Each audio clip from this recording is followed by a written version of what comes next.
Erasmus, c'est un nom qui fait presque toujours rêver, qui évoque des souvenirs vécus pour certains ou rapportés pour d'autres.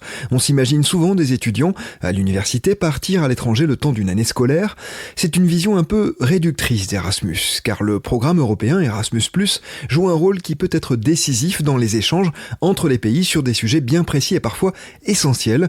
Nous partons aujourd'hui à la découverte d'un projet mené en Slovénie par deux associations franciliennes, l'association de gestion des fonds européens de l'Essonne, l'AGFE 91, et Boost Up qui travaille à l'inclusion des personnes éloignées de l'emploi, deux structures qui œuvrent en direction de ceux que l'on appelle les NEETs, un anglicisme désignant les jeunes en décrochage scolaire, sans formation ni emploi. C'est le cas d'un Européen sur 6 âgé de 20 à 34 ans, et c'est notamment auprès d'eux qu'agit Erasmus+, pour l'éducation des adultes.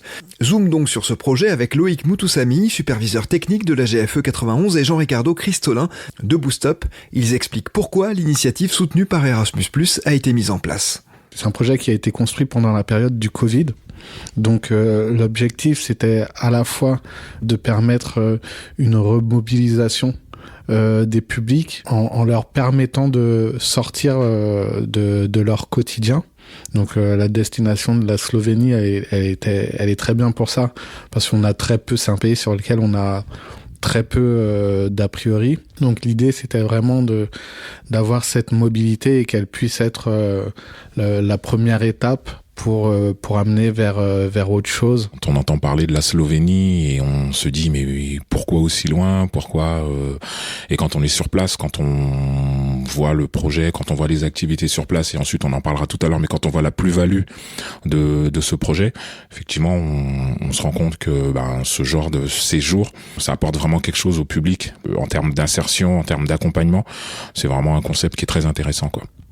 Initialement, on avait aussi pensé ce projet autour de la confiance en soi, et en se disant que avec cette mobilité aussi loin, en quart, ça permettait au public de passer peut-être une étape et de reprendre confiance en soi, en réalisant des activités comme l'Eki-coaching, activités qu'on n'a pas forcément l'occasion de réaliser dans son quotidien, et avec une destination sur laquelle on a ou pas des a priori négatifs ou positifs. Beaucoup autour du thème de la confiance en soi, mais aussi autour du thème de l'interculturalité, parce que on va au devant de la découverte d'un nouveau pays, une nouvelle population. C'est des gens qui, effectivement, on parlait de la Slovénie, donc c'est une culture que notre public n'a pas forcément l'habitude de connaître. On parlait d'a priori, mais d'a priori surtout sur la distance, sur le pays. On a l'impression qu'effectivement c'est un pays qui est froid, que c'est un pays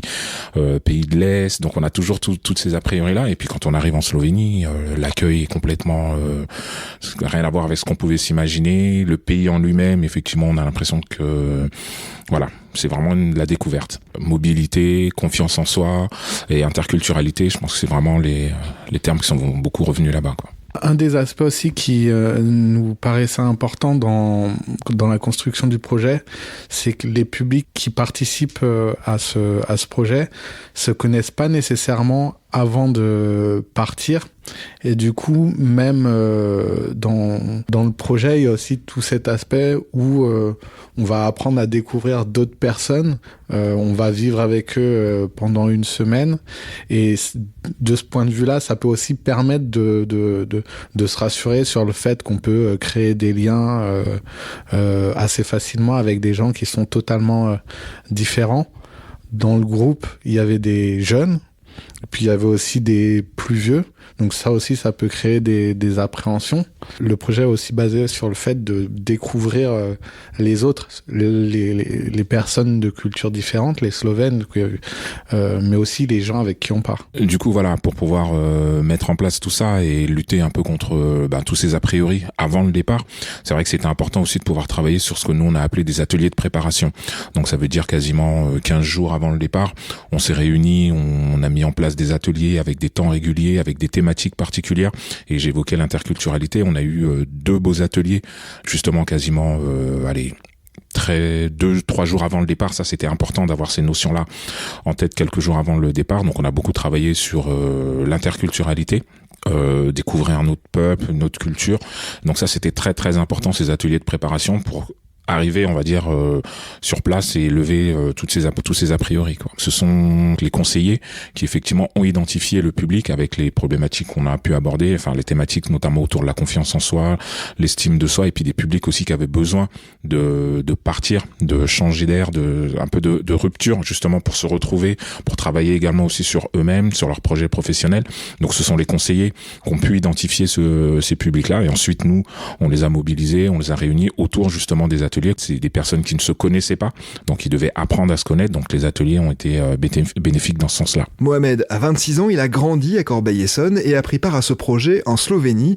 Il en retire beaucoup de positifs. Et j'ai bien aimé ce pays parce qu'il y a plusieurs cultures. On a appris beaucoup de trucs, on a dégusté la culture culinaire gastronomique slovène. Après on a visité, on a revisité la ville de Ratican. On a fait de la thérapie à cheval, ouais. On a fait des visites dans un musée. Ça m'a intéressé par rapport à visiter un autre pays parce que j'ai jamais visité ces pays-là. Ça m'a rapporté de la confiance en moi. Me lever tôt le matin, manger équilibré, parce que de base, je mange pas vraiment équilibré. Après, ça m'a permis de me rapprocher vers des gens. J'avais du mal à être en contact avec les gens ou avoir confiance avec les gens, parce que après, vu on était avec un groupe en mode solidaire, tout ça, on a dit que c'était bon, il n'y avait pas d'embrouille, il n'y avait pas de trucs bizarres. Après, ça s'est bien passé. De se lever tôt le matin, ça m'a fait rappeler l'école, même que pas que l'école, le travail aussi. Parce que c'est important de se lever tôt, pour aller travailler. Parce que si on se lève pas tôt, on aura du mal à travailler plus tard. Ce projet a permis à Mohamed de retrouver de l'allant. Il compte bientôt reprendre ses études. Et je pense reprendre en septembre 2023. C'est pour finir mon année de plomberie, que je voudrais bien avoir ce diplôme et après partir. Au-delà de l'exemple de Mohamed, ce séjour a permis à plusieurs bénéficiaires d'avancer. Loïc Moutoussamy. Moi, ce que j'ai pu observer, en tout cas entre les ateliers préparatoires auxquels j'ai participé avec le groupe et le retour une fois que les personnes sont revenues, c'est qu'il y a quand même beaucoup d'a priori et de questions qu'il y avait en amont qui ne se posent plus du tout au retour. Il n'y a pas eu de difficulté sur le fait de vivre ensemble avec des personnes qu'on connaît pas, dormir dans des chambres avec des personnes qu'on connaît pas. Il n'y a pas eu non plus de difficulté sur le fait de se lever le matin. En Slovénie, ils se lèvent un petit peu plus tôt que chez nous. Donc l'activité se déroule plus tôt et ils finissent aussi plus tôt le travail. Donc ça aussi, c'est des choses sur lesquelles, en amont de la mobilité, quand on présente le planning, en fait, les activités commencent à 7h30, à 8h, il y a de l'appréhension là-dessus. Et en fin de compte, quand le groupe revient, on parle plus du tout de tout ça. Ça, c'est des choses qui sont vraiment anecdotiques. Lorsqu'on lui demande s'il est convaincu par l'expérience, Jean-Ricardo Cristolin est catégorique. Il espère qu'elle en inspirera d'autres. Oui, convaincu de la plus-value de séjour, notamment de séjour avec un public en insertion. Donc nous à Boost Up, effectivement, donc c'est pourquoi je dis qu'on est convaincu, parce que c'est des expériences qu'on avait déjà pu faire avec un public beaucoup plus jeune sur d'autres dispositifs, donc notamment effectivement en pouvant les envoyer en Afrique avec un autre partenaire. Donc on est convaincu de la plus-value de ce genre de séjour, c'est ce qu'on appelle les séjours de rupture. Donc ça permet de sortir le public de son quotidien, de son cadre. Là par exemple pour la Slovénie, on avait des personnes qui avaient c'était la première fois qui quittaient la France, c'était la première fois qu'ils allaient aussi loin. Donc déjà c'était une première expérience pour ces personnes-là. Donc de voyager, ne serait-ce que de voyager, de sortir de leur quotidien, c'était quelque chose d'important. aller à l'extérieur, enfin sortir de son quotidien pour pouvoir échanger, discuter, se livrer. On est dans un autre cadre. Donc il y a effectivement la question de la confiance, pas tant la confiance en soi, mais la confiance envers l'autre. Donc c'est vrai qu'effectivement on est dans un cadre où on peut se livrer, on peut discuter, on peut parler. Enfin voilà, on sort de notre quotidien et je pense qu'effectivement c'est une plus-value et la notion, enfin le concept de séjour peut apporter ça, alors qu'effectivement dans notre travail au quotidien, c'est-à-dire les rendez-vous avec les conseillers, venir à la mission locale ou venir au pli, voilà, c'est quelque chose qui se fait, mais pour le public, apporter cette plus-value du séjour, je pense qu'effectivement en termes d'insertion, c'est quelque chose qu'il faut réitérer et qu'on va continuer à réitérer. Mais en tout cas, la notion de séjour de rupture pour le public, c'est très important.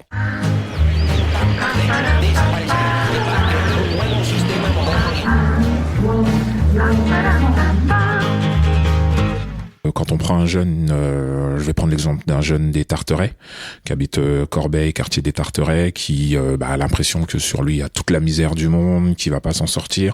Et quand on a l'opportunité de les emmener en Afrique, au Bénin ou au Sénégal, et qu'arriver là-bas, donc ils vont participer à des chantiers, qu'ils vont travailler le matin, qu'ils vont rencontrer la population, qu'ils vont également discuter avec la population, et ben là ils prennent un peu de recul, ils prennent un peu de distance, ils disent finalement moi en France j'ai l'opportunité d'aller à la mission locale, je suis accompagné, j'ai un conseiller, j'ai pas mal. Et ici en Afrique, ils se lèvent le matin à 5h, ils vont au champ, ils vont faire des activités, il fait chaud. Et puis nous, on est en France, même si on habite au Tarteret, on a des aides, on a de l'accompagnement. Donc effectivement, ils ont un autre regard, ils ont une autre vision du monde. Et quand ils rentrent, donc ça leur permet effectivement de se remobiliser, de travailler sur leur projet professionnel, de travailler sur eux-mêmes et d'avoir un autre rapport avec les partenaires, avec la société dans laquelle ils vivent, quoi. Donc oui, la plus-value sur ce genre de séjour, c'est un travail qu'on pourrait pas faire ici avec le quotidien. Ça veut dire les activités, que ce soit des bénéficiaires, nos propres activités à nous professionnels, les portefeuilles qu'on a, le nombre de personnes qu'on a, alors que quand on est en séjour, on a un groupe, on connaît le nombre de personnes et on peut faire, comme je disais, des apartés avec une personne si on veut discuter sur son projet professionnel, si on veut discuter de ses difficultés personnelles même.